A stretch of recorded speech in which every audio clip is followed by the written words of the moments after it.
Something feels off in America. The news says the economy is growing, the job market is still standing, and inflation is not exploding the way it did a few years ago. But then a person walks into a grocery store, renews car insurance, checks rent, looks at a medical bill and thinks, how is this better? This is the question. Are living conditions in America truly improving, or are people being trained to accept a more expensive life as normal? To answer that, we have to separate two Americas. There is the America measured in charts, where incomes, technology, and household wealth can look better over time. Then, there is the America measured at the register, where one bag of groceries can feel strangely light. Both Americas are real. The mistake is pretending one cancels out the other. A country can become richer while daily life feels tighter. A household can earn more money and still feel poorer. That contradiction is the story. Start with the obvious improvement. Most Americans live with conveniences that would have looked luxurious not long ago. Faster internet, safer cars, better phones, remote work options, online banking, cheap entertainment, and more medical tools have changed daily life. The average home today has more digital power than an office once had.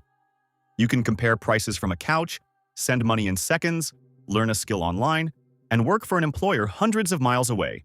That is not nothing. But convenience is not the same thing as security. A person can have a powerful phone and still be one emergency away from debt.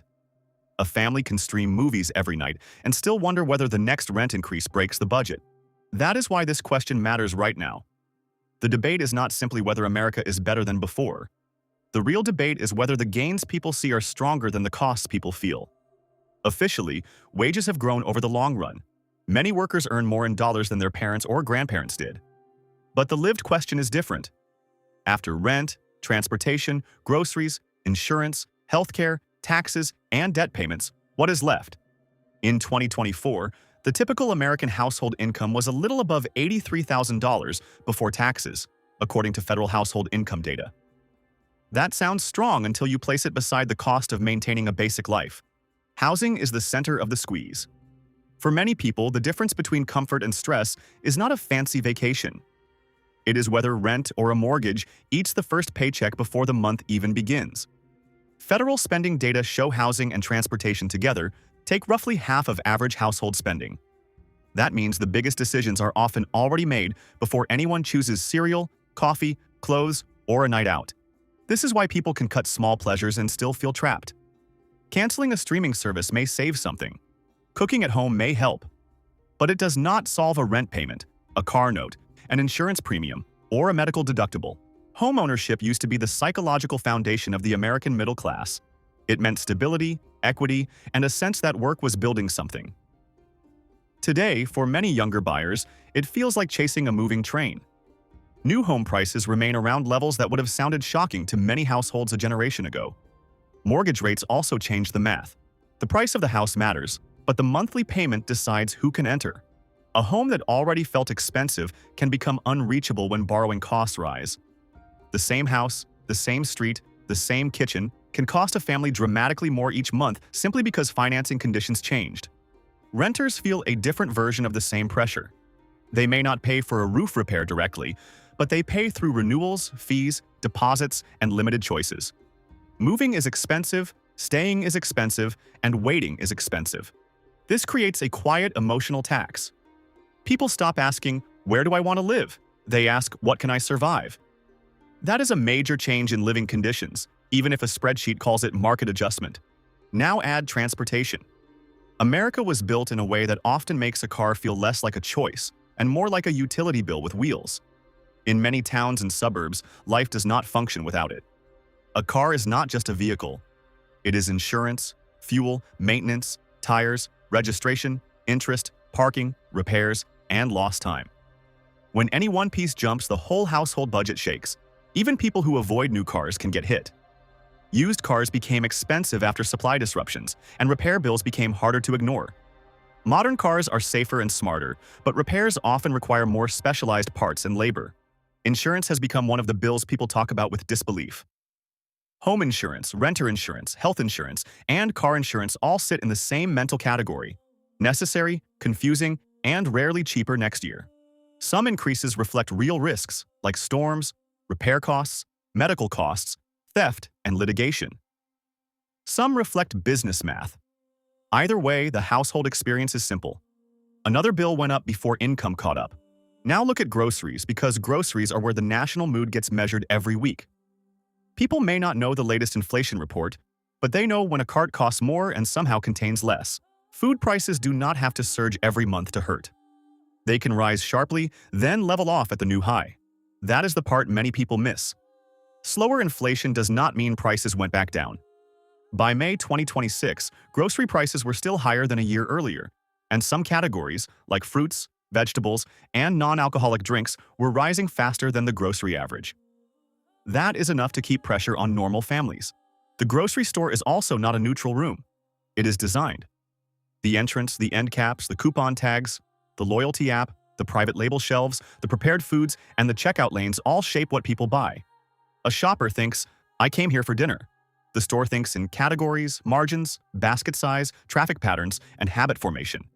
That gap matters because most people shop tired, hungry, distracted, or rushed. The cheapest item is not always the best value, and the best value is not always visible. Unit pricing helps, but it can be tiny, inconsistent, or hidden behind package shapes that make comparison harder than it should be. Shrinkflation is not magic. It is just a smaller package, a lighter bag, or fewer servings with a familiar price point. The price may look stable, but the value changes. Consumers feel it before they can prove it. Sometimes the box stays large and the contents change. Sometimes the family size becomes a new size. Sometimes the old regular size quietly becomes the new smaller standard. The shelf does not announce that your habits were repriced. This is one reason official inflation can sound less painful than real life. Official measures try to track price changes carefully, including size changes. But a family does not experience an index. It experiences a pantry. One reason shoppers miss the pattern is that the store controls the comparison. A cereal box can look cheaper because it is on sale, but the store brand beside it may still be cheaper by the ounce. A large bottle can look like a bargain, but the smaller size may have a better unit price during a promotion.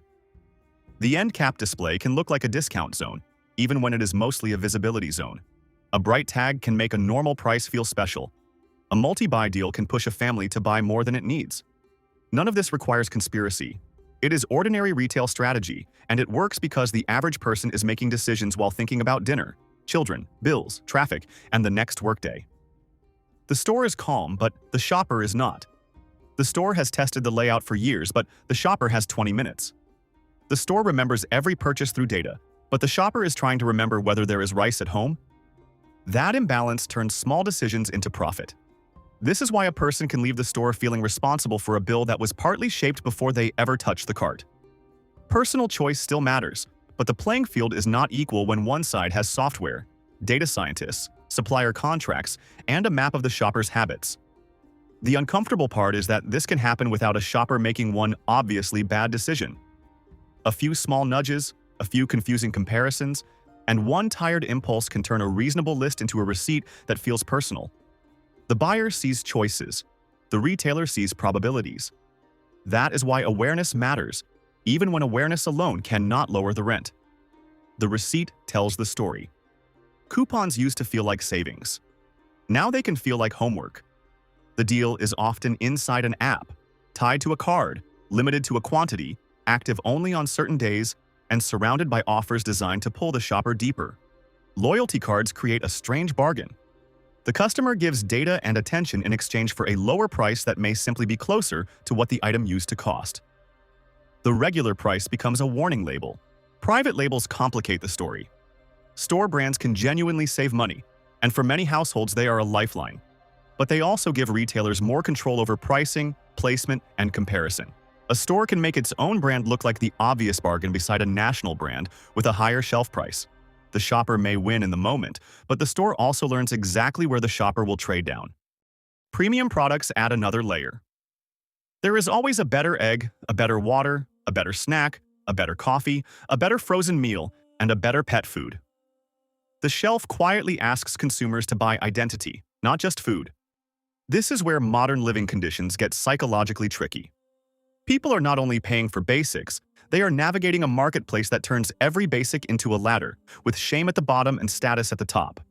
Convenience has a price too. Pre-cut fruit, ready meals, delivery fees, service fees, subscriptions, and tipping screens all sell one thing people lack: time. For tired workers and busy parents, time is not a luxury. It is survival. But the convenience economy can quietly drain the budget. One delivery order can carry menu markups, service fees, delivery fees, taxes, and tip pressure. The food arrives, but so does the feeling that ordinary life has become toll-based. DoorDash represents the convenience trade-off clearly. It can help people who are busy, disabled, without transportation, or simply exhausted, but it can also turn a modest meal into a much larger bill once fees and tips are added.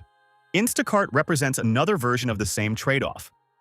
Grocery delivery saves time and can expand access, but the final receipt may include delivery charges, service fees, tips, and item prices that do not always match in-store expectations. Amazon trained millions of shoppers to expect speed, endless choice, and frictionless buying. That convenience improved life in obvious ways, but it also normalized impulse purchases, subscriptions, and the feeling that everything should arrive immediately. Walmart remains powerful because many households need low prices, broad selection, and one-stop shopping.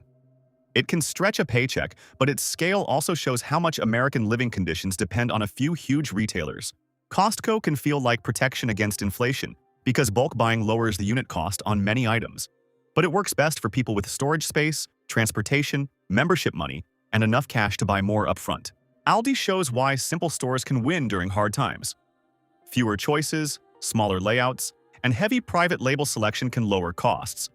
But the deeper message is that many shoppers now treat grocery strategy like financial survival. Target sits in a different emotional lane. It mixes essentials with small comforts, which is part of its appeal. But that blend can make a basic trip more expensive when stress shopping slips into the cart. The bigger truth is uncomfortable. Better retail technology does not automatically mean better living conditions. It can make shopping easier while making spending easier too. The same tool that helps you find a deal can help a company study you. The Federal Trade Commission has warned that some companies may use personal data, location, browsing behavior, and other signals to offer different prices or offers to different consumers. That does not mean every price is personalized, but the concern is real. This is not science fiction. Retailers already know far more than most shoppers realize. They can track what sells, when it sells, who responds to promotions, which products bring people into the store, and which products are bought without much thought. That does not make every retailer evil. It does mean the modern consumer is negotiating against systems designed to be patient, data-rich, and profitable. Most households are just trying to get home before the ice cream melts. So are living conditions getting better? In technology, access and convenience, yes. In affordability, stability, and peace of mind, the answer is much more complicated. Healthcare is a perfect example. American medicine can do remarkable things. Treatments, diagnostics, surgeries, and emergency care have improved in ways that save lives. But the financial experience of healthcare often feels frightening. A person can have insurance and still fear the bill. They may avoid care because of deductibles, networks, copays, surprise costs, or the simple fear of not knowing what anything will cost until later. This changes behavior. People delay dental work. They ration appointments. They ignore symptoms. They choose between a payment plan and a credit card. That is not just a financial issue. It is a living condition. Childcare is another pressure point. For many working parents, childcare can feel like a second rent payment. The system depends on workers who are often underpaid, while parents still face prices that feel impossible. When childcare is too expensive, families do not simply spend more. One parent may reduce hours, leave work, delay career growth, or rely on relatives. The true cost is not only the bill, it is lost options. Education tells a similar story. America offers more learning tools than ever. There are community colleges, online courses, public universities, certifications, apprenticeships, and free educational content. Yet the price of credentials still weighs heavily. Student debt is not just a number on a statement. It delays moves, marriages, home purchases, business ideas, and risk-taking. It changes what young adults consider possible. At the same time, we should not romanticize the past. Many earlier generations faced dangerous workplaces, less medical care, more pollution, less legal protection for many groups, and fewer opportunities for women and minorities. That matters. Living conditions are not only prices, they are also rights, safety, technology, access, and dignity. For many Americans, the past was not a golden age. It was harder, narrower, and more openly unfair. But saying the past was worse does not erase the current squeeze.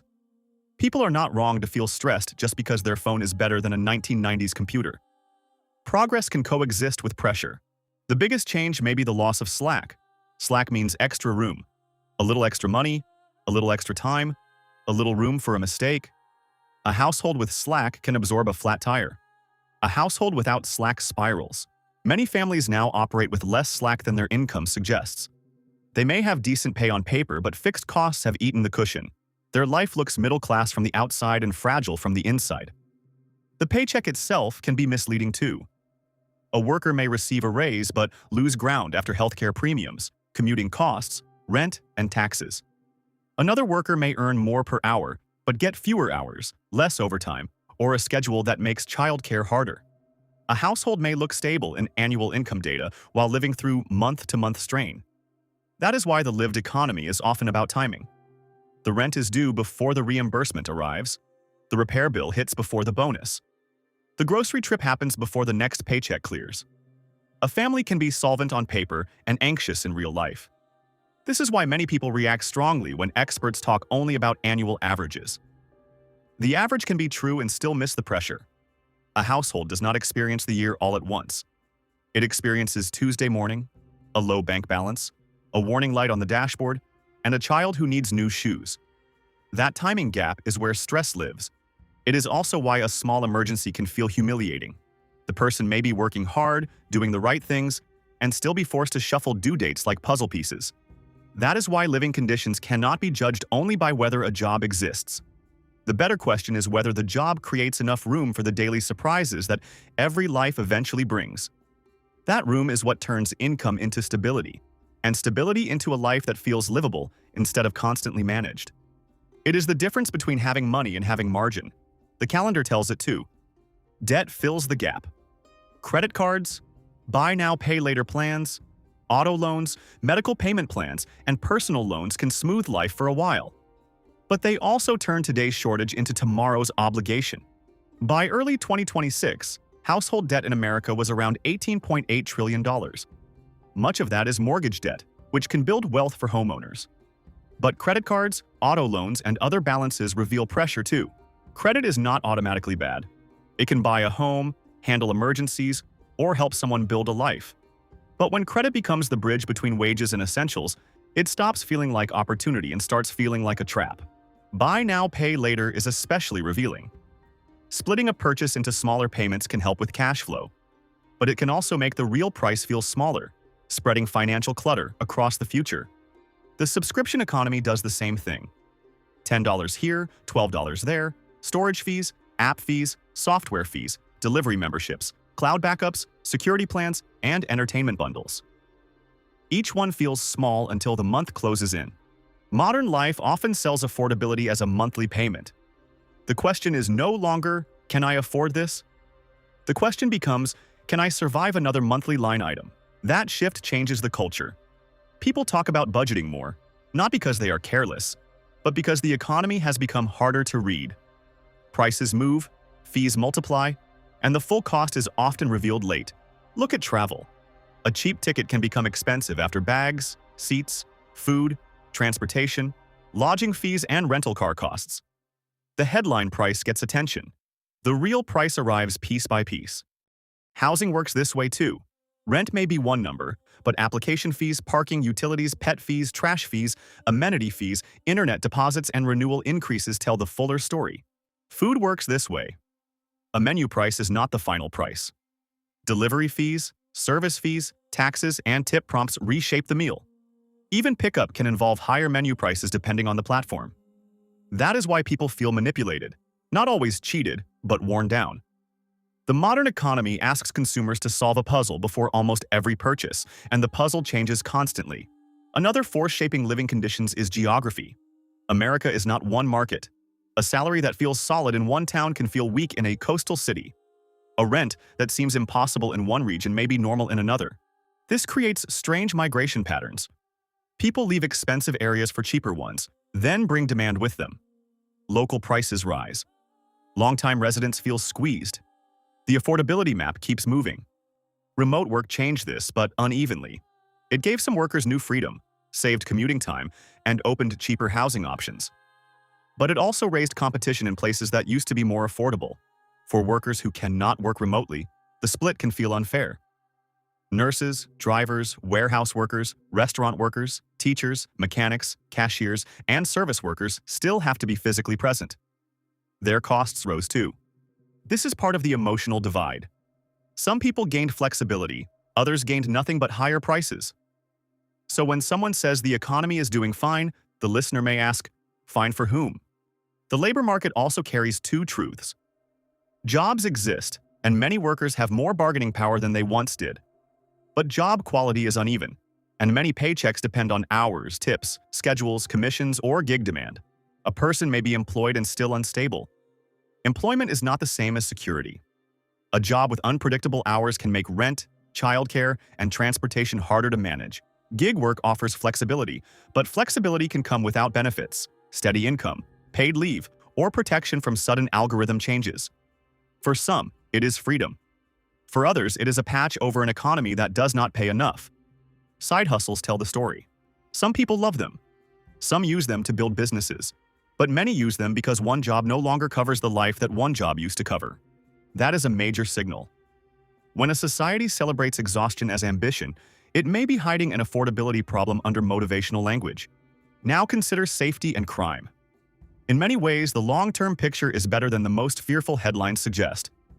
But local experience matters. If a neighborhood feels unsafe, the national trend does not comfort the person walking home. There is also a quality problem hidden inside affordability. People do not only ask whether they can buy something, they ask whether it lasts. Cheap furniture that breaks, clothes that wear out, appliances that are harder to repair, and subscriptions that replace ownership can make life feel more disposable. Sometimes the lower price is real. Sometimes it is a delayed cost. A household may save money today only to replace the item sooner, pay a service plan, or accept lower durability. When basics become less repairable and more fee-based, living conditions can decline even while shelves look full. Ownership once meant you bought the thing and used it until it wore out. Now more of life feels licensed, financed, upgraded, renewed, or locked behind an account. The product may be better, but the relationship can feel worse. Even entertainment has moved this way. Music, movies, software, news, fitness, delivery, storage, and security all want a monthly relationship. The promise is flexibility. The risk is that nothing ever feels fully paid for. A richer country can still make people feel poorer if more of life shifts from ownership to access, from repair to replacement, and from clear prices to rolling commitments. The shelf can look abundant while the household feels squeezed, and that contradiction is one of the most modern American feelings. Full shelves do not automatically mean full security. So does the bank app. Living conditions are local. Streetlights, parks, schools, grocery access, public transit, hospitals, air quality, noise, policing, and social trust all affect whether life feels livable.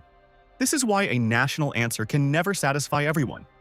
For a homeowner with a fixed low mortgage, rising asset values, good insurance, and remote work, America may feel better than ever. For a renter facing renewals, childcare costs, car repairs, medical bills, and grocery stress, America may feel like a country where every door charges admission.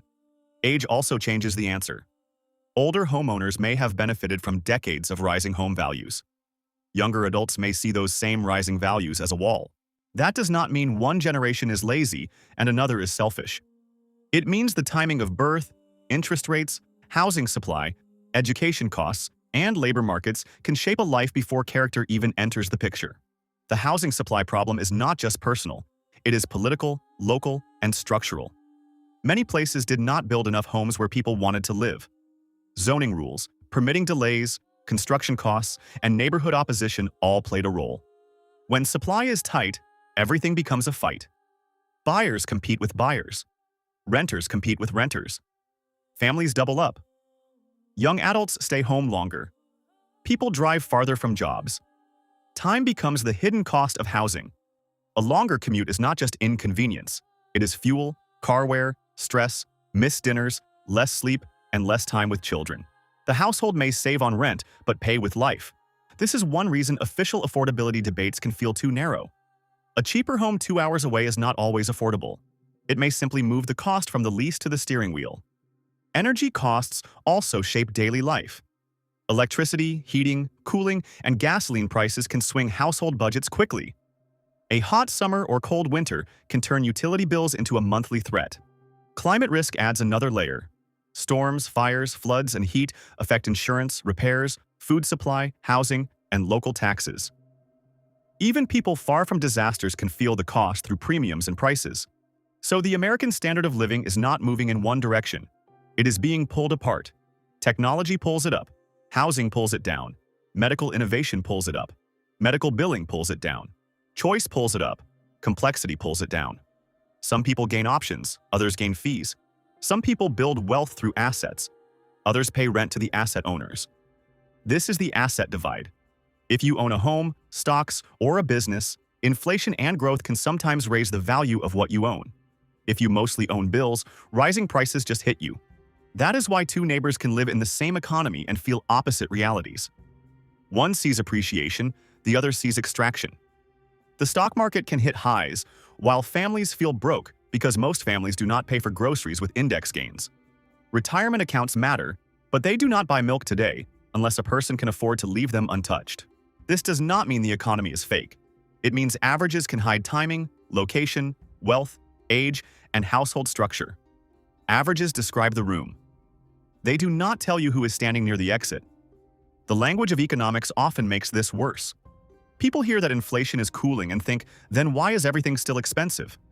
The answer is that cooling means prices are rising more slowly, not that the old prices returned. People hear that wages are up and think, then why am I struggling? The answer is that wages can rise while rent, insurance, food, and debt rise faster or earlier. People hear that consumer spending is strong and think, then people must be fine. But spending can stay strong because people need essentials, use credit, draw savings, or delay other goals. This is why the checkout line matters. It is one of the few places where economic reality becomes physical. You see the items. You see the total. You know what you carried in and what you carried out. The anger around groceries is not only about food. It is about trust. People feel like they worked, planned, clipped the digital coupon, bought the store brand, skipped the restaurant, and still lost. Federal officials can say the rate of increase is improving. Economists can say real incomes are stable. Companies can say costs are higher. All may contain truth, but the shopper still has the receipt. The uncomfortable truth is that living conditions are now highly optimized around extracting small amounts from millions of people. Fees, upgrades, subscriptions, premium tiers, convenience charges, and data-driven offers are not accidents. Businesses are supposed to make money. That is not shocking. The issue is whether the modern economy has made it too difficult for normal consumers to know the real price of ordinary life. Transparency used to be easier. A price tag was a price tag.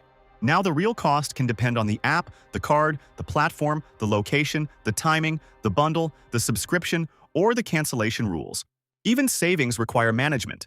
You need the right app, the right store, the right card, the right quantity, the right timing, and the energy to check whether the deal is actually a deal. This favors people with time, transportation, storage, stable schedules, and financial literacy. It punishes people who are tired, rushed, elderly, disabled, working multiple jobs, or paid too little to buy in bulk. That is a living condition too. Not just the price, but the effort required to avoid being overcharged. Now, there are reasons for hope. Wage growth at the bottom improved in some recent years. Some workers changed jobs and earned more. Some states raised minimum wages. Some cities are building more housing. Some medical costs are being challenged. More Americans are aware of pricing tricks than before. Unit prices, store brands, meal planning, secondhand markets, repair culture, and cashback tools are becoming normal survival skills. But individual strategy cannot fix every structural problem. A better grocery list helps. It does not build housing. A coupon helps. It does not reform healthcare billing. A side hustle helps. It does not replace broad wage growth. That is the line between personal responsibility and economic reality. People should make smart choices. But a system should not require expert-level shopping just to maintain a basic life. The question is not whether Americans are spoiled. The question is why ordinary stability has become so hard to buy. For many families, the American dream has been downsized. It is not a mansion, a luxury car, or constant vacations. It is a safe home, reliable transportation, decent food, medical care, some savings, and time to breathe. If that dream feels harder, people notice. They do not need a chart to tell them.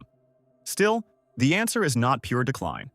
America has more tools, more innovation, more consumer choice, and more ways to earn than before. Many people are improving their lives right now, quietly and genuinely. But the floor feels weaker. The cost of falling feels higher. The safety net feels harder to understand. The margin for error feels smaller. That is why the honest answer is mixed. Living conditions in America are getting better for people with assets, flexibility, strong incomes, manageable debt, and stable housing. They are getting worse, or at least more stressful, for people whose income is mostly consumed by rent, transportation, food, healthcare, childcare, insurance, and debt. The future depends on which side grows. If wages rise faster than core costs, if housing supply improves, if healthcare becomes more predictable, and if pricing becomes more transparent, daily life can feel better again. If not, the country may continue to look rich from above and exhausted from below. The most important thing to understand is that Americans are not imagining the squeeze. Even when some indicators improve, the structure of daily expenses can still feel brutal. A household does not live inside gross domestic product. It lives inside due dates. Rent due, insurance due, loan due, electric bill due, phone bill due, grocery trip due, medical bill due. This is why living conditions are about more than income. They are about predictability. Can you plan? Can you save? Can you handle an emergency? Can you say yes to life without calculating every mile and meal? When people lose predictability, they lose peace. And peace is part of prosperity. So the next time someone asks whether America is getting better or worse, the best answer is better in capability, worse in affordability for many, and deeply uneven depending on what you own, where you live, and how much slack you have. That may not fit on a political slogan, but it fits the reality people feel. If you want a simple test, do not ask whether the newest phone is better, or whether delivery is faster, or whether stores have more choices. Ask whether a normal household can build a stable life without constant financial anxiety. Ask whether one full-time job can support basic dignity in the place where that job exists.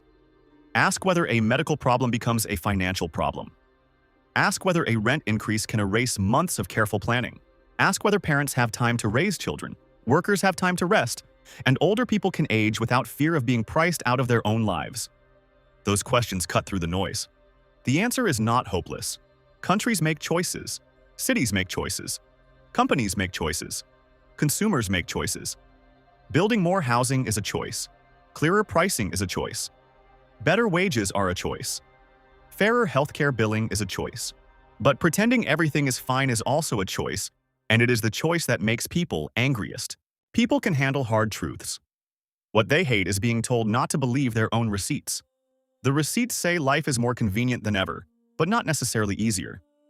They say the country is richer, but many households feel thinner. They say progress exists, but it is not reaching everyone in the same way. That is the real answer to the title. Living conditions in America are getting better in some ways and worse in others. The problem is that the worst parts are attached to survival, while the better parts are often attached to convenience. If this video helped you see the bigger pattern behind your own receipts, like the video, share it with someone who talks about the cost of living, and comment with this question. Which bill has changed your life the most? Rent, groceries, insurance, debt, childcare, or something else?